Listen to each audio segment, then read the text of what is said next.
Welcome to the K2 Sales Podcast. I'm your host, Karen Kelly. Every week, I'll be sitting down with a sales executive where they'll share their stories and experiences that produce game-changing results.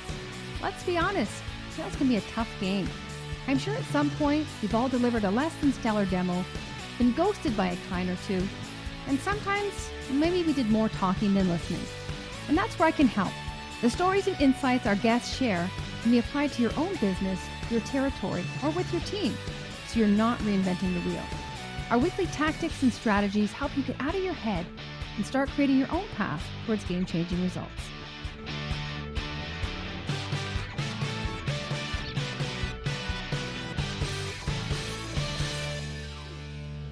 Welcome back to the K2 Sales Podcast. I'm your host, Karen Kelly. Now, with October being Women in Sales Month, we have chosen to interview women every week to really increase the visibility, awareness, and get women's voices out there, both from the individual contributor and the sales leader level. And today I had the absolute pleasure of speaking with Amy Franko. And Amy is the author of The Modern Seller. She's a keynote speaker. She's a sales consultant, strategist, and trainer. And the focus of the conversation was on the importance of culture. And, when you look at sales leaders and their core responsibilities, they create the culture, but also looking at the last 2.5 years for the pandemic, what was within their control and what's not. And we kind of dissected that as where can we lean in and where can we focus that's within our control. And part of that was just that initial vision, that strategic vision, where we want to go. And how can we pivot or be agile within ourselves, the decisions we make, but also the directions and we're taking our team. And Amy defined agility in a way perhaps that we don't think about it. And so definitely encourage you to lean into that and listen to that part of it. But also just having the self-confidence, the self-belief to pause before we make that next move and just to take stock of where we are in the present and where we want to go so that we're not reactive, we're not desperate, and we're doing things through our own confidence, through our own strategic vision, and where we ultimately want to go. And the importance of that is, as a leader, our team is looking up to us. And if they see this in us, we're modeling the behavior for them. So they too are going to take the pause. They're going to be more intentional with their customer engagements. They're not going to be trying to pull a deal across the line that shouldn't go. They're not going to be pitching and pushy. They're going to look upward and go, what are they doing up there? Okay, they're intentional. They're leading with transparency. They're vulnerable. Wow, this is a new leader who doesn't have all the answers, and they're letting us know that. And they're inviting us to contribute, to have a collective discussion. That disarms your team pretty quick and builds trust. So how can we as sales reps do the same? How can we be okay with not having all the answers? How can we be more self-aware? How can we hold each other accountable? So we talk about a lot of things, especially about change and to let go of the stuff that's not within our control and really just focus inward. What's our level of self-awareness? Where do we need to lean into for improvement and where are our strengths? Because when we can recognize them in ourselves, there's a good chance we can recognize them and hone them in our team. So if you're a new leader or an existing leader, definitely encourage you to take a listen to this. Amy shares many tactical stories from her journey, from her customers that we can put into practice immediately. So I highly enjoyed the conversation. Amy was a delight to speak with, a wealth of knowledge. And as always, I'm always learning. So I guarantee you will enjoy it as much as I did. So thanks for tuning in, and we'll see you next time. So welcome to the podcast, Amy Franko. I'm so delighted to speak with you today on a lot of things, but really the focus is culture. Likewise, it is great to be here with you. Awesome. So, when you think about the environment we're in right now, we're coming out of the pandemic. There's an economic downturn. There's things we're hearing about quiet quitting. We're starting to get a resemblance of back to normal. So, when you think of all these things, and then on the other hand, you think of culture, I just want to start with, how important is it for companies to actually have a culture, a defined culture in the first place? I would say having a defined culture is really make or break for companies, especially right now. And as you were sharing that and asking me this question, I was going through my mental list of all the different clients and prospective clients that I've worked with or I've come across in the past year or two. And to me, the defining difference between the ones that are really, really successful and the ones that are maybe just treading water, if you will, are the ones that have visionary CEOs or visionary sales leaders that say, you know what, there's all this stuff going on here around us, all the disruptors, all the challenges. The ones that we're looking at today may look different 6 months from now or a year from now, but there's always going to be this stuff going on, right? But I'm going to choose to not let the stuff outside affect what I want to create inside. And therefore, we are going to create the right growth culture. We are going to create the right sales culture. Because I also believe that you either, it's kind of like personal brand. You either actively cultivate it and build it, or you let outside forces do it for you. And which one do you want it to be? The really successful companies are the former, where they are actively and consciously building it. Yeah, and I would agree with that. And I would ask you then, when you think about sales leaders and really understanding their purpose or why they want to join a company, because there's a lot of movement going on now, and sometimes it's the shiny penny or it's a few extra dollars.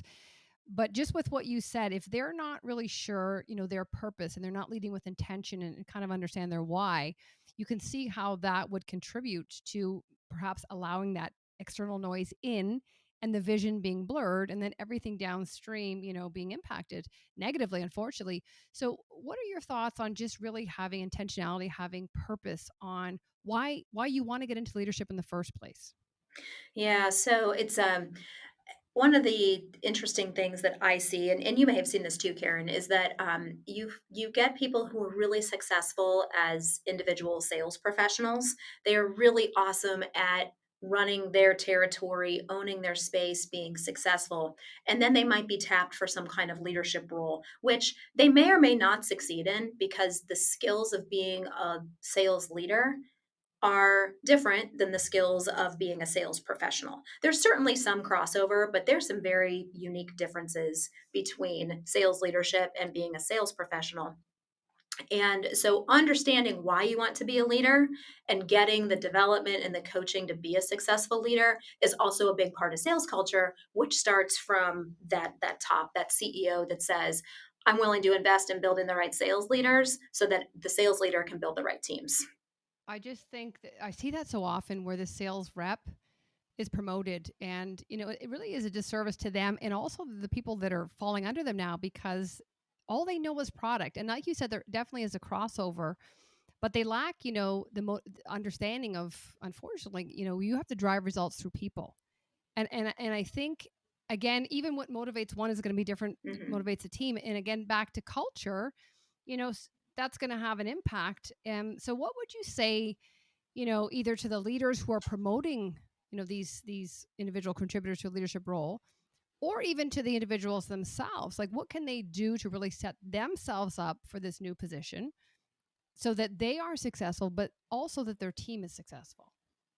Yeah, so if I kind of take that from the angle of someone who is considering a leadership role, that might be a place to start.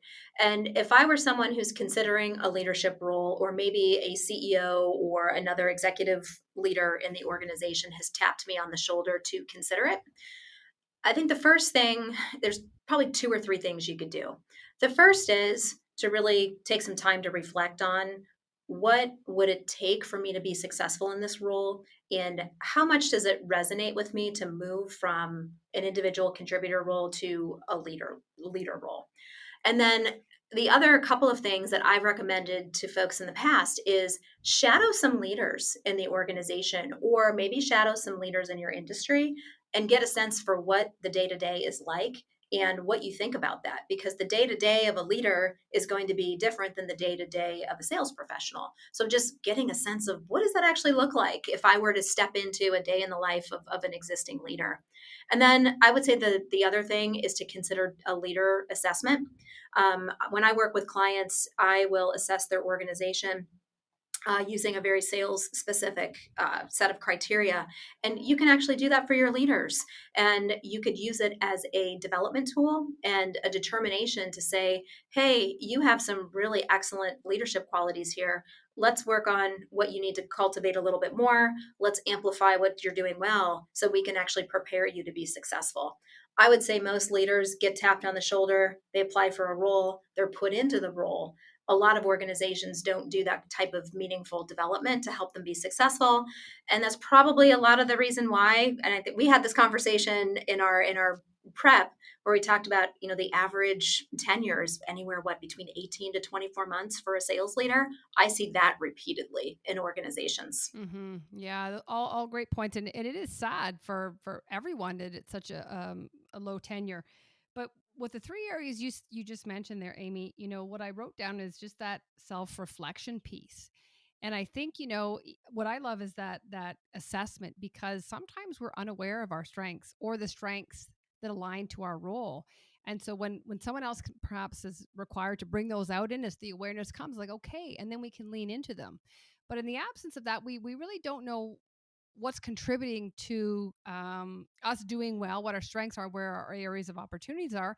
And then I draw a line to our team. And if we can't see that in ourselves, how then can we coach and see those, see that in our team? And we can't. So I really feel strongly, and I see so much of that like you, that they just promote for the wrong reasons. And I think it's like if you can play the long game, and even as the individual who's being promoted, just recognizing, what, let's take our time here. You've recognized some areas of opportunities. How can we grow together? How can you support me? How can when I further develop myself, so when I do get into this role, I'm ready? And then that mindset and that approach, is that what their team takes if they're not pushing deals across the line that shouldn't finish? And it's just kind of this, let's overall pause, do the right thing, and just not be so reactive. That last thing that you just said about taking the pause and not being so reactive, that is so hard to do because everybody's running a million miles a minute right now. They're running quarter to quarter, month to month, week to week. I feel that it takes a very intentional, special leader or individual to actually take the pause to say, all right, what exactly are we trying to accomplish here? Whether it's building a leadership role, or we're considering some type of different strategy, or maybe introducing a new product to market, whatever that is, to actually take the pause and to do the background work to determine, hey, is this a right fit? And then how can we make all of our time and financial resource investment actually make this pay off, so we're not just jumping from one thing to the next, having maybe a little bit of success, but we're selling ourselves short because we're not doing all that due diligence and we're just reacting to whatever's around us. And think about if our goal is to be agile and we need to pivot, but I just look at the difference between reacting and responding. And so I think when you react, you haven't taken the pause, and you can pivot your team, but you're pivoting in the wrong way. Yeah, agility is an interesting thing, isn't it? And I delve into it in my book, The Modern Seller. I believe that agility is one of I get into 5 different capabilities of a modern seller. Agility is one of them, and agility is an interesting thing because there's a misconception about it, and the misconception is that somebody who's agile is always moving from one thing to the next, to the next, to the next, and circling and pivoting and all this stuff, like every single buzzword you could think of, right? And really, what someone who uses smart agility is they're very strategic and decisive, hmm and they take the time to use that word, which I love, to reflect and respond versus to react and move. And because they are more strategic and more decisive, they can do things in a way that is, it's kind of blending moving quickly but doing it in a way that's really calm and consistent, kind of opposing forces, if you will. That's when someone's really smart with agility, and they may let something go for a while to say, okay, let's see how this unfolds, let's see how this works before we decide to take a pivot, and let's see what data we need to help us make smart decisions. So agility is, it's an amazing capability. I do think it's often misunderstood, and there's just a lot of misconception around it. Yeah. Well, thank you for clarifying that. I think a lot of people would agree with, or perhaps see that it is moving quick, and it's like, well, if you're moving in the wrong direction, it doesn't matter the speed. You're going Right? in the wrong direction.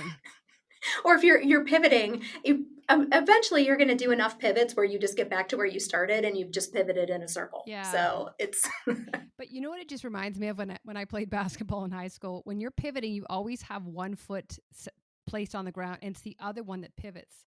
So yes. think Oh my about gosh. I played basketball as a kid, but yes, that's a great I analogy. just thought about it. So just think about how that one foot anchors you and allows you to have that you're not impulsive. And I think, when people can pause, I think they have their confidence is shining through and they have a belief in themselves going, "Hey, I don't need to I see everyone else around me running, jumping ship, reacting, knee jerking it. I'm cool to sit back because I trust myself and I believe in myself." And I think that doesn't happen. That inner trust piece, it's that like that inner confidence, that inner trust. That's a big part of being, I think, just successful in life, but especially successful in sales and in sales leadership. And I was doing a webinar for a client a number of weeks back, and the topic was around being a trusted advisor.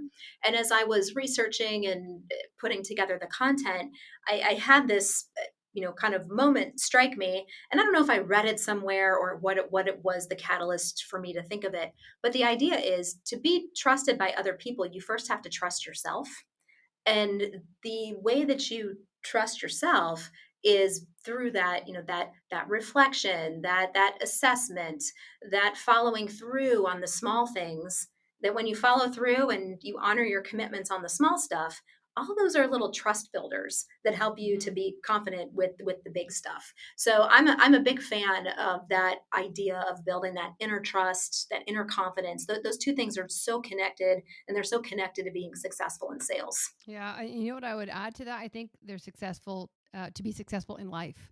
Because when you stop breaking your promise yourself, and it could be as simple as, you know what, I'm not having a glass of wine in weekdays, and then you slip away and you start eroding trust that as you're saying I'm going to do this, secretly you're not, and then it's like, well, why am I even saying this? Because there's an incongruence, and so I think those micro habits and those micro thoughts, they over time they erode at your self belief and your self trust. Yes, and it's amazing how the small stuff in life gets into the stuff with work. Mine is morning workouts. I have worked like crazy to become a morning workout person, which I'm just not by nature. And every time that alarm goes off at, I don't know, 5:15 in the morning, it's like I hit the alarm and then I'm having this like mental talk track where it's like, I don't want to get up. No, you have to get up. No, but I don't want to get up. You have to get up. And all the mornings where I actually get up and it's like, all right, I'm going to do this. It's like honoring that commitment. It's Hmm. like, all right, that was my first success of the day. Yeah. And it's all those little things that then add up to, okay, well, I'm going to honor my commitment to do this prospecting block. I'm going to honor this commitment to work on this part of my sales profession. And all this stuff is connected. Yeah, and I too struggle with that, and I would be lying if I said I didn't. But I changed my language to I get to do this. I get to work out. I get Ah, to. So yes. it's not an obligation. Like my husband's just out there doing some stonework. He goes, I got to go do this. I'm like, you get to do that because you are fit. You can bend your knees. You're not arthritic, and so I think we can. As you said, the small things, like even the small habits over time, they're the ones that drive the huge impact. But in the moment, it's like it's not a big deal. But if on the flip side, if you're doing small habits negatively, again over time, that compounding effect, it does turn out to be a big deal. And like you said, prospecting, if you're not doing these daily requirements for selling daily, you're going to see it when you're looking at your quarterly reviews and your pipeline's empty. Well, what you should be seeing in 90 days is a result, or what you're seeing now is a result of the past 90 days, right? Yeah. Success really is a compounding effect of the activities that we take on.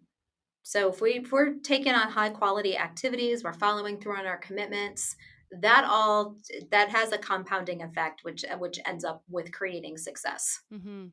And so if you take that back to when we open on culture, how can we do that as leaders? How can we embody that so that our reps feel that and they're inspired and motivated to take that approach? Yeah, so there's probably a couple of different ways to look at that. If we look at it maybe in the macro view, the big picture view first, is what is as an organization. I'll just like use a sales organization as an example. What is a sales organization? If I'm the leader of that organization, what is my vision for the culture that I want to create? So you have this big picture of what you want it to be, and a lot of times that culture falls into there's four categories it will typically fall into. There's your strategy category, there's your people category, there's your technology, and then there are your processes. Those are some of the underpinnings of culture, which we can maybe dig into that in a moment. But I wanted to make the connection to the individual rep first. All that big picture stuff only matters if the smaller picture activities are in congruence. So let's say, for example, you say we want to be a culture of really putting our clients first. That's broad. But let's say how that might play out in an activity is maybe you're coming to the end of a quarter or a half, and you're looking at your pipelines and you're looking at all these deals that, hey, could we pull these in to this quarter or to this half to make our number or to exceed our number or whatever it is. But maybe that isn't in the best interest of the client. Maybe it's not even in the best interest of your organization because you're going to have to drop prices or discount things in a way that you wouldn't normally. Those little sub activities are counter to the culture that you're saying that you want to create, which is we want to, be in the best service of our clients, whatever that happens to be. So it's really paying attention to how are the little activities that we are either endorsing directly, or maybe we're not or indirectly, are they additive to our culture or are they eroding our culture? Hmm. So if you were talking to a sales leader, they're like, how would you invite them to hold themselves accountable to this, or even to increase their awareness to know that they're doing this in the first place? That's a really good question because the accountability part is it's probably one of the hardest pieces. Like we can put process into place, we could put skills into place, but that kind of that leap from to integration and accountability is probably one of the hardest leaps. So if I were having this conversation with a sales leader, I might look at it, pick it apart in two ways. I might ask the sales leader, tell me a little bit about your own accountabilities and how you stay accountable yourself. Hmm. Like me, for myself, I need an accountability partner to help me to stay accountable. I know that's how I'm wired. And do you know how you're wired in terms of how you would like to stay accountable? And then if I were to maybe turn that lens onto the team, do you know your team well enough and have enough trust with your individual team members that you can understand how they can be accountable? Because accountability is what leads to success. So if we frame it up in a way that, hey, if we hold each other accountable, leader and team member, how do you like to be held accountable and how can I support you in that? And it could be, it's, not easy, but it can be as simple as some of those conversations to start building that trust and building the bridges to that accountability. I think those are two great points, Amy. And it just what comes to mind there is that servant leadership, and just a lot of times you see this leading through fear and dictatorship. But when you can have those open, honest conversations and say, like, Amy, how can we support each other? How can I support you? What communication style? What preference? And really, because you might think, oh, everyone likes Zoom or everyone likes this. It's like, well, I think if you're going to connect with your team and move the needle individually, it's important to just ask these questions. And then there's trust built, but there's also this vulnerability that says, like, we're doing the same thing. I have a different title than you, but like, I need you to hold me accountable as much as I'm going to hold you accountable. Yeah, and this is reminding me of a story of a colleague who is an individual contributor, and big organization, and first, second, third line leadership levels. And there was somebody at the very, very highest level of the organization, like a third level leader, who had been promoted into this role. And to your point about fear, really kind of ruled the teams by fear. Hmm. Um, really, really numbers driven. And not that you can't be numbers driven, but it was so over the top that it was really a fear based type of leadership. And that trickled down to the teams to the point where people were starting to leave the organization because they had just become exhausted by the fact that it was a fear driven leadership style. It came out as very dictatorship like, I guess, if you will, but it was really rooted in fear. Hmm. And then I contrast that with another colleague who had a new manager, new to management, just completely had sales experience, but new to management, who just took an entirely different tack and said, "Hey, listen, I'm new to this. There are things I'm going to get wrong. I'm going to learn from you as much as I hope you learn from me, and we're in this together. So I just want you to know that I'm here to learn to be a better leader." And that changes the entire dynamic of the relationship. But it wasn't, it was because that person had, going back to that inner trust and confidence, Hmm. had that inner trust and confidence to be okay saying all that. Yeah. And it's created an entirely productive, healthy team dynamic. So it's like you have the capabilities. It's interesting how they can all swing Hmm. too, just with the change of personnel in organizations. Yeah. Transparency wins all the time. Yeah. But think about, like, for me, some people say, "Well, who are you in sales and who are you, outside of sales?" And I'm like, "I'm the same Oh person." geez, Like, right? I hope I'm the same person. what you see is what you get. So if you don't like it at the Yeah, grocery store, right. you're not going to like it on a discovery call. But it shows me, like that's that leading in fear. For me, yes, you said fear, but it's also insecurity. And it's like, and I just think, if you're hired to drive results, look at the results you're getting. Your churn rate is over the top. But, like, if you just compared, if that upper echelon compared and said, let's really hone in on culture and look at companies who are excelling in their revenue, and where can we draw it back to the importance of culture? Because I think in some of those organizations, there's just this unawareness at that whole upper level that they don't know what's contributing to it, and they never consider. And it might be in their defense that this is all they know. It's like when I go to companies about coaching, they were never coached and they did okay, so we don't do that, but yet they can't pinpoint specifically what's driving results. And so it sounds like there's some of this in that we didn't know any different. But it's like, if you look at the importance of culture, like, that's the overarching umbrella of why people want to show up every day.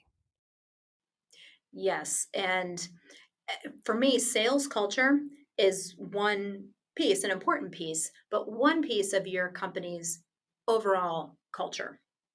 And that culture is created and driven at the top of the organization.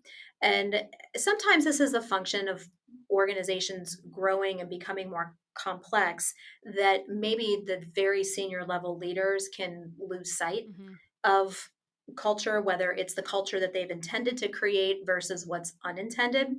The most successful organizations I see with sales culture focus on culture overall, and the CEOs and that person's direct reports are very, very invested. So just one example from my own life, I'm thinking of two clients right now. They are new clients who I've begun work with, and the CEO of both of these organizations has been extremely invested in the work that we're doing together.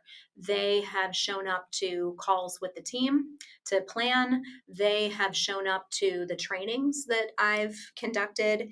They're there, they're visible, they're interacting with the teams and showing support for the teams. That's an entirely different dynamic, and that's culture right there. Hmm. So that's just one lens that I get the opportunity to see. And I will, if I were to kind of build that out, I would imagine that that same CEO is involved in other aspects of the business, not just the one that I'm associated with. Hmm. Yeah, that's amazing. And I've had similar experiences. And for me, I'm taken back because I'm thinking of all the things you can do. You're sitting in this training, but I look around, and what it does to the team is they feel supported, and they feel that, they're important. And this is, the fact that they're lending them their time into this training session or whatever I'm doing. It's a strategic initiative and they're part of it. And, that goes a long way. The other piece to that, and this is maybe if I were to add to that, is it also sends the message that, hey, this is really important Hmm. to our organization. That is why I'm here. And there is a sense of, I don't know, people sit up a little straighter, they participate a little bit more, they're more engaged because they know how important it is to the organization because the CEO or the segment president or whoever that senior leader is has shown up to spend time there. I see if they are truly vested, but sometimes I see that that does the participation falls a little bit, and they're just there as kind of a micromanaging, looking who's participating versus the first part where you said like I'm truly invested and this is extremely important and it warrants my time here. So I think if done incorrectly, it can be picked up.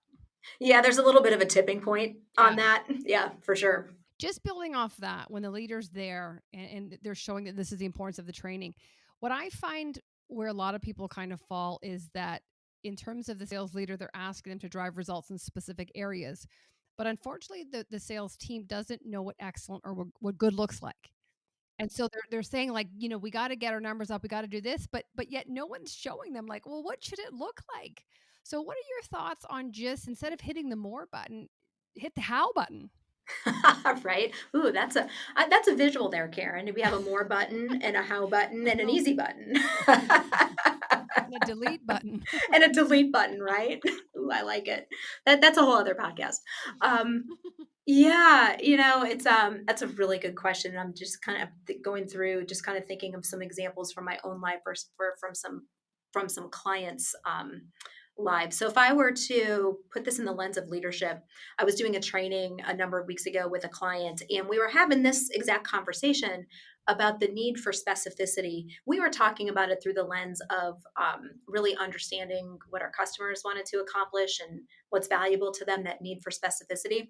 But then the conversation turned internally to how can we take that same specificity and apply it to our teams, whether it's are we practicing for calls and presentations, are we tuned into the right metrics, not a million metrics but the right metrics. Mhm. And where we landed with that, because someone said, I really see the value in doing more preparation, and I countered that with the question, so what does that mean? What does more preparation mean? What does it look like? And this question flustered this person a little bit because in their mind, it's like, well, what do you mean? What does it mean? And what we landed on was, there will be people in your sphere. They might be direct reports. They might be people that you work with tangentially on a client project or an engagement, that they need to understand what does preparation mean, what does excellence look like. And so we have to be able to be really clear on what it is that that looks like. And because we're getting the opportunity to lead them and we're going to influence them today and into the future. um, I was coaching a client who was younger in their career, like an up and comer in their organization, which I love working with those folks. They are just so engaged and Mhm. so into what we're doing. But she had shared this story about how she wanted to prep for a client RFP presentation.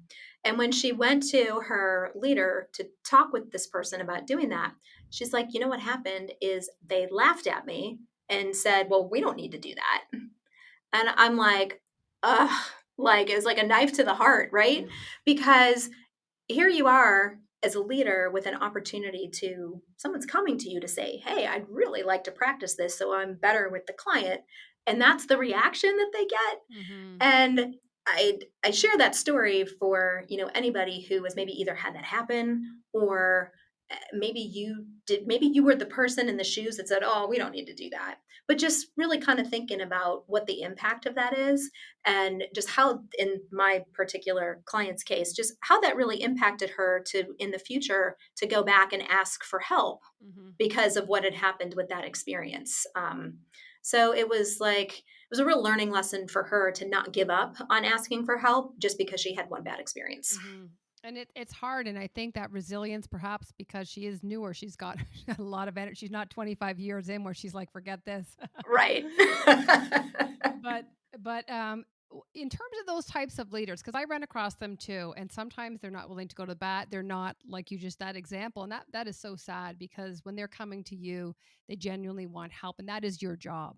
So what's the suggestion? Like, does she go above their head? Does she talk to them? Like, what can she do? Because this person obviously might be in the wrong role here or might be taking the easy coasting route. But again, the impact is so detrimental because, again, think about she might be missing potential. She might lose this RFP, not get shortlisted, which is she's going to feel that in her pocket as a result of this person not doing their job, not supported. So what can we do to overcome this when we get some friction at that layer?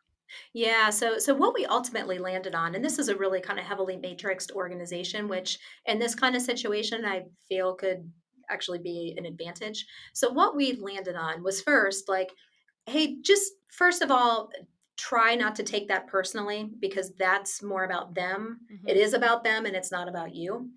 And also, just as a future leader, just tuck this experience away for when somebody, 10 years down the road comes to you for help, you'll Yeah. remember this experience. But beyond that, like what could you do tactically in the moment? What we landed on was, can you go to some peers to do some practice? Is there someone else involved that maybe it's not that individual but someone else involved that you could go to work through some of the details into practice? Who else could you go to that would care, that you could work through that, and you might have to kind of sidestep that individual? And beyond that, it's also making a decision about, you know, do you want to make an example of that person, Hmm. or politically speaking, is it not worth it to do that? Yeah. No, a lot of choices, and again, depending on where you're at in your experience, you may just not have, unfortunately, the voice yet, which is sad. But to stand up and go like, this person's been here 10 years, I'm here like 1 month. What's the chances that they're gonna listen to me? I know, right? And then it's kind of finding peers with your voices, Hmm. finding a voice with your peers is what I meant to say, Hmm. and maybe some others that would be more amenable to doing that kind of practice work Hmm. and still getting the work done so that you get Yeah. the skills. But yeah, Hmm. it's a hard situation all the way around. Yeah, it is. It's another force to navigate through. But one thing, and why this bothers me is that when you think about what's going on now, there's a lot of talk even on LinkedIn about a lot of people are in motion. They're listening to podcasts, they're reading every sales book and they're in motion. And when you're in motion, you're kind of hiding. You're just, I'm going to read another one. I'm going to read another one. And even what you just said about preparation, that's great, but you can only prepare so much. You have to pull the trigger and you have to execute at some point. So it's like, how can we actually role play? How can we create a safe space for our team to practice and just segments of the demo, segments of the discovery that we know we don't want to sound robotic, but this isn't happening, right? And then when you see this person going to the boss proactively and getting shut down, it's like, oh my gosh, are you kidding me? Right? And there is a such thing as over prep. As someone, I'm highly I'm very type A, as you might have caught on, and very type A, and someone who does a fair amount of prep. I've had to learn the other side of that equation, which is a little bit of improvisation Hmm. and going with the flow. I've actually taken improv classes, which is maybe a whole other story to delve into, because I needed the other side of Hmm. that equation. I'm task oriented. I needed the other side of the equation to help me work on that agility and that improvisation, and just to be in the moment and not worry about what was next or saying the absolute right thing. So it's also knowing where we tend to fall on that spectrum, and what do we need to balance ourselves out a bit more. So I do believe there's a such thing as over practicing. When I'm over practiced, I'm nervous. I get nervous when I have again that inner trust and confidence. It's like, hey, you know what? I really know this, or I'm with somebody who really knows this, and we can play off of one another. We can get to a point where we feel confident about what we're doing, but also just knowing you can't script out everything. Yeah. You're going to be asked the tough question, or the conversation's going to go in a different direction. That's also part of agility, too, like being able to go with it and rein it back in, but go with it to a degree, because you have to be able to be in that ebb and flow of the Hmm. conversation. I love that. And I always say to my clients, we have to dance in the moment because there's scripts. and there's frameworks, but there's times when they throw you a complete zinger. And for me, the definition of confidence is showing up with no, just all I have is my brain. I got my brain and my 25 years of experience. And if you need something outside of that, I don't have it. But I just think when you show up and you don't have books and pages and pencils, and it's like, you got me. And I'm okay to go like, that's a really great question. I've never, just give me a moment. And I think that's being secure in yourself. But even for you knowing, like having that self-awareness to go, when I'm over prepared, I get nervous. And a lot of people don't have that. They're just going through the motions and they have no idea what's working, what's not. And it's just chaos in their heads. You know how I learned that is, just by virtue of the work that you and I both do, in the space of, skill development. I do a good amount of keynote speaking, whether it's virtual or it's in front of groups. And how I really figured out that I needed to sort of get a little bit out of that task orientation mode was when I would write content to deliver for a keynote or for whether in person or virtual. I had started to feel like I was overly reliant on having everything scripted out. Mm-hmm. And when I was doing that, I could feel myself being nervous, like, oh, did I forget this? Or Mm-hmm. gosh, did I say that in the right way? And I had to change my approach because it wasn't translating well in front of groups. And I'm a big believer in coaches. I've had speaking coaches, I've had executive coaches, I've had therapy coaches. I'm very much into that type of self-improvement, and worked with the speaking coach who helped me kind of figure that out. And I had just had to make some minor changes to what I was doing. But it forced me to rely on that inner trust and inner Mm-hmm. confidence and that agility to not be so reliant on being scripted or having all the right words at exactly the right time. Mm-hmm. That's what's great about podcasting. When you screw up, it's fun. I remember with my very first podcast, I remember being really nervous. Like, am Uh-huh. I going to say the right thing? And I've done a lot of podcasts now over the years. I've lost count. It's building the muscle, just like anything.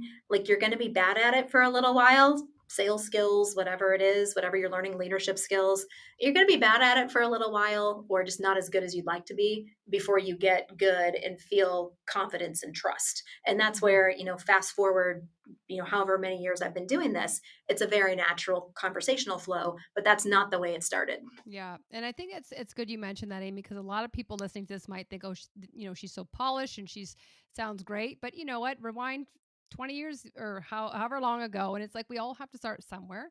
And I think once we can acknowledge that failure is part of our path and our journey, there's different degrees of it, but the quicker we'll get over it and look forward, because a lot of people are like, well, what if I fail? And they're like, forget the what, you're going to fail.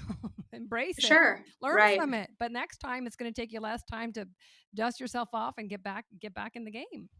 That reminds me, when I was doing some research for the book, I came across some work from, oh gosh, it was a podcast that I listened to from Dan Pink. And Mm, he was interviewing this professor from Stanford. Her name was Dr. Tina Seelig. okay. And the conversation was about failure.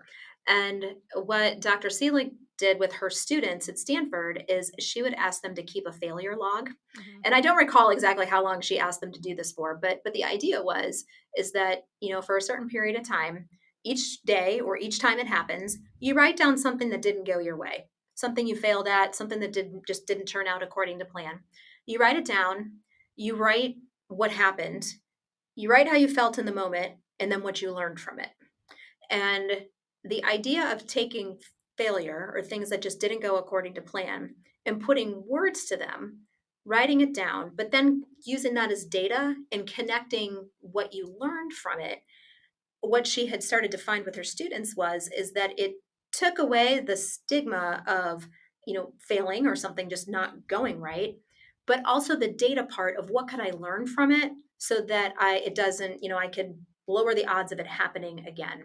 And Hmm. I found that really fascinating, just taking what we sometimes internalize and we get really worked up about, putting it into words on paper changes our relationship with that failure, but then we can also figure out what we could learn from it. And I just thought that was really cool and a fascinating experiment. Totally. And I think even the word is a trigger word. And if we could change it to feedback or something less where we take it personally, that a lot of when I see people fail and they pivot or they, take a different approach as a result of the learnings, what's on the other side is huge. And they would never have achieved it otherwise had they not failed. So it's just like you start left, but you're gonna end right. And thank God, like they always say thank you. And I know in the time you're like, that's not the words I'm looking for, Right. because something else is coming or better, and in the universe or whatever just said like, no, this is the way you got to go, so be grateful that you were shown the new path forward. And to take that kind of full circle all the way back up to the top of the conversation about culture, if you are as a leader can create that kind of Mm-hmm. culture, you have to have it in yourself first, I believe. If you are someone who really doesn't have a great relationship with screw ups and failure and just figuring out your way, it's hard to lead a team to do that.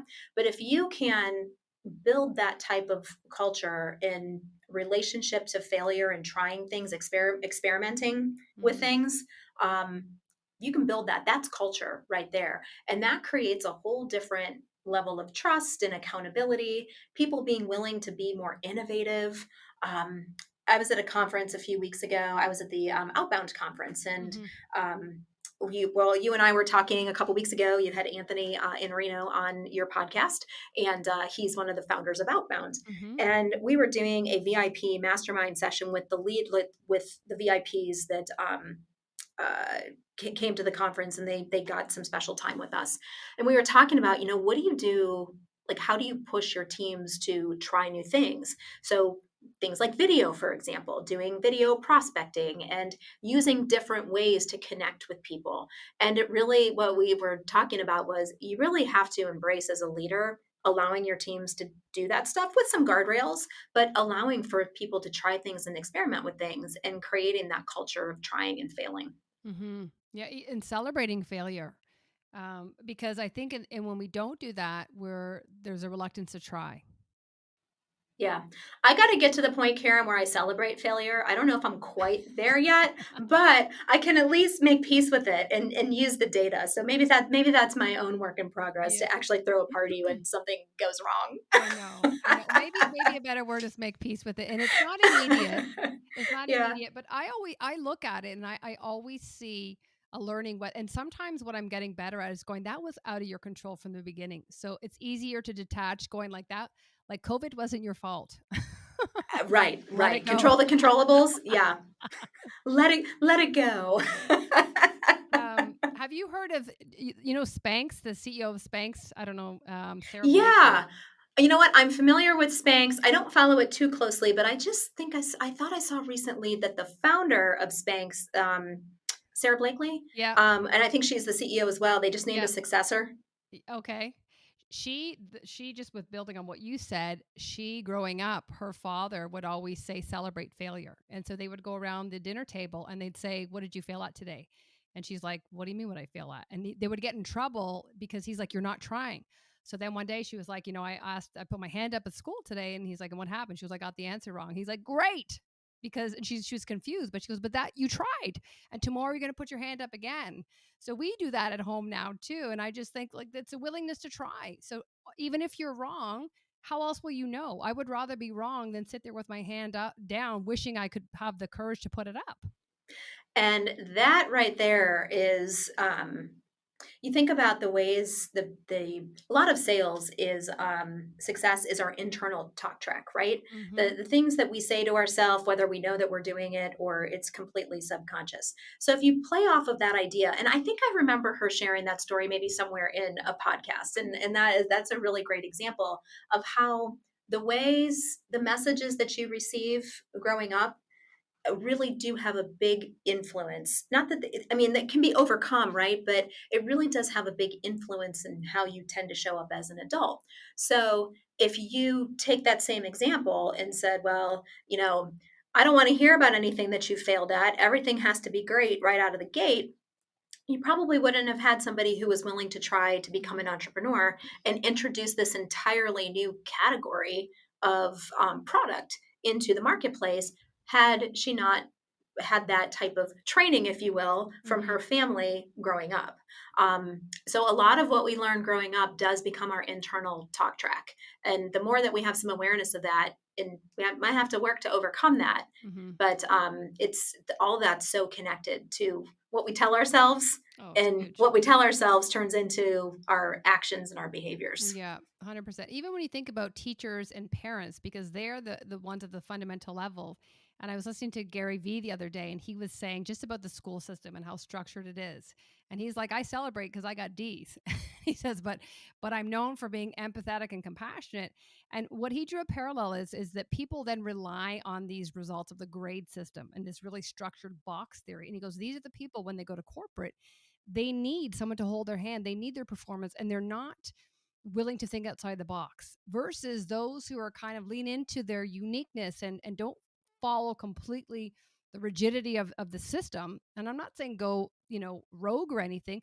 Those are the risk takers. Like those are the people that are going to be entrepreneurs that are going to be okay having difficult conversations, having radical candor. So I think it's finding what works for you, leaning into it and being okay with it, that you don't conform, that you don't, and if the company is so misaligned with that, maybe you need to look at another company.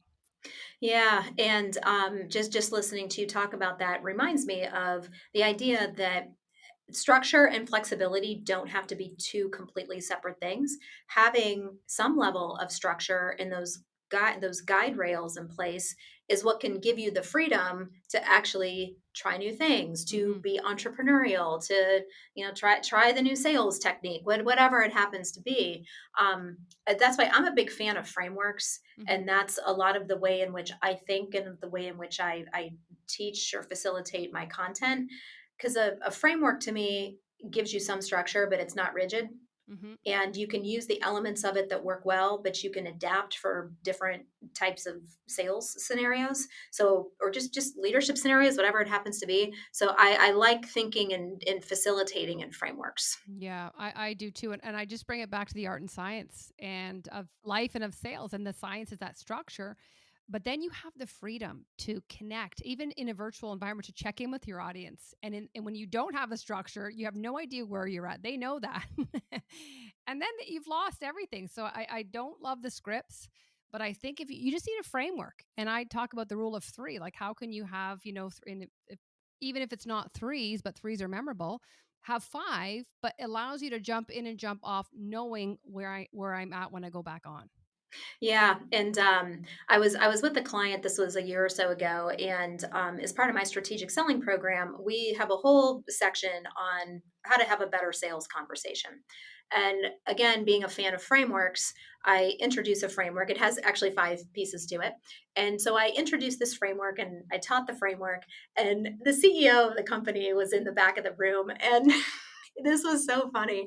After I got done sharing this, he stands up and he's like, "Oh my, that's exactly what you do with every single one of our conversations." It's like, pre-plan and like the conversation dialogue and, the follow-up piece of it. It's in, and he was kind of laughing as he said it. He's like, "So, A, you really do practice what it is that Yes. you facilitate, but gosh, we have really great productive conversations and there is a science behind it. Hmm. You practice it and it's natural, but there is a complete science behind it that actually your clients will appreciate. And I don't even mind that they know that that's what I do. It's like, hey, this is what I teach. I'm going to teach your people how to do the same thing. It's so funny because my client said the same thing about me, but it shows like you're going to get a predictable experience. I'm not going to leave things out.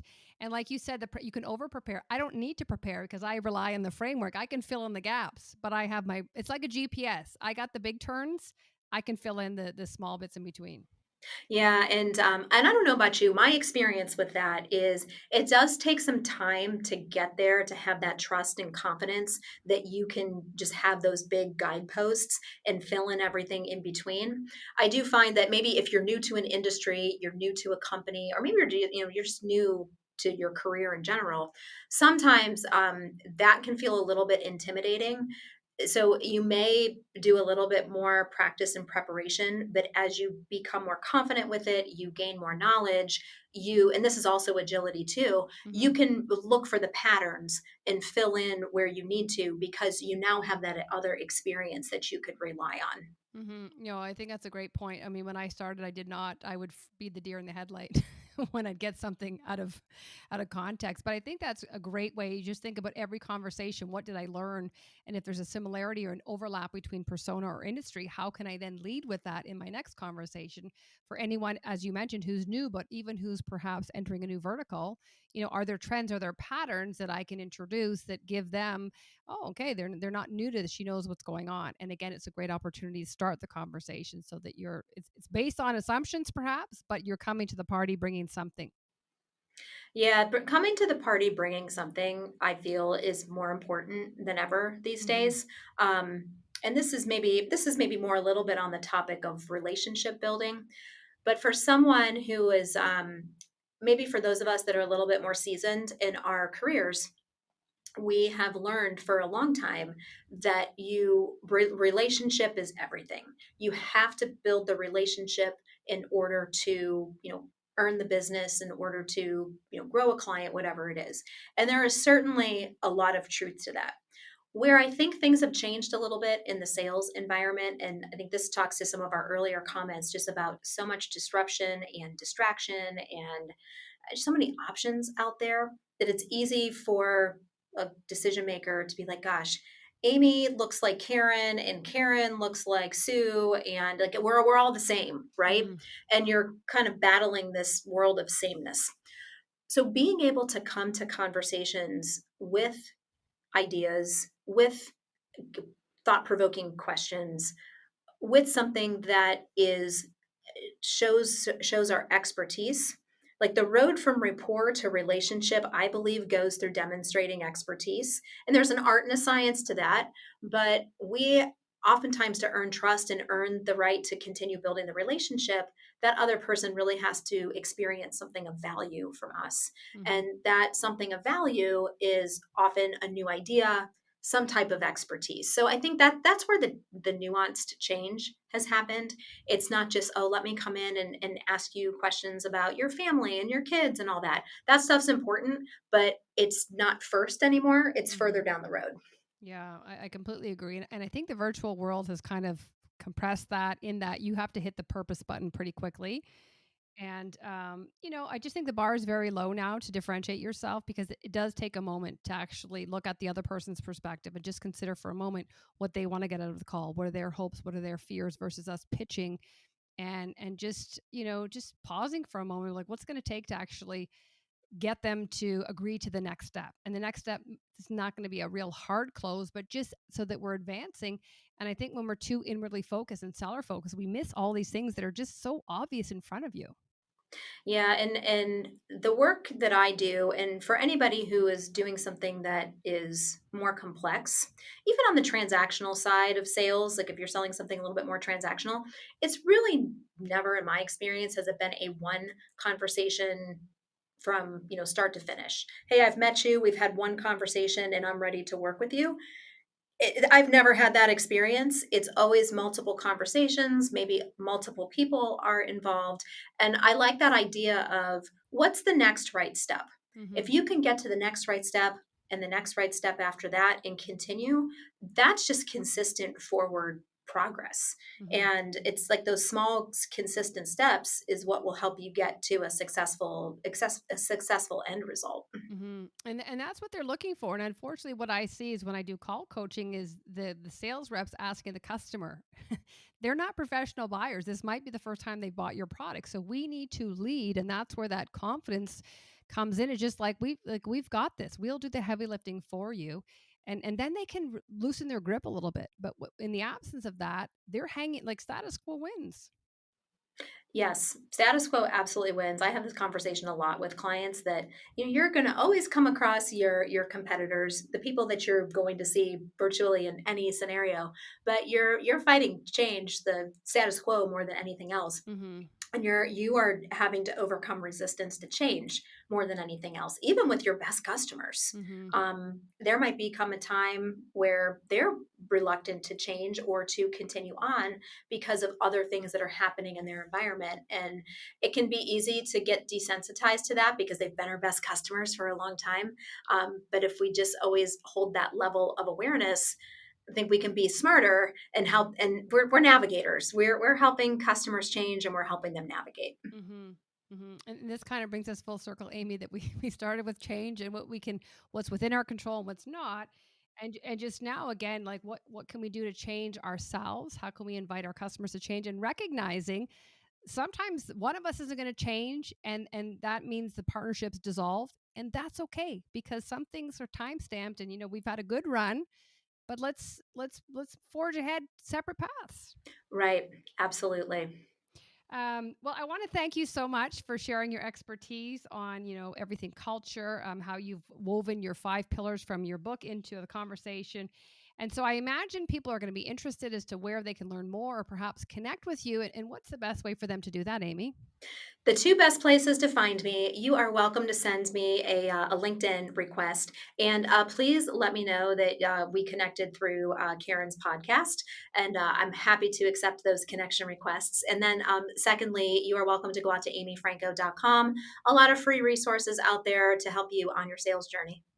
Well, thank you so much. It's been a pleasure for me chatting with you. And again, I'm always learning. So thank you for sharing your knowledge and wisdom with us.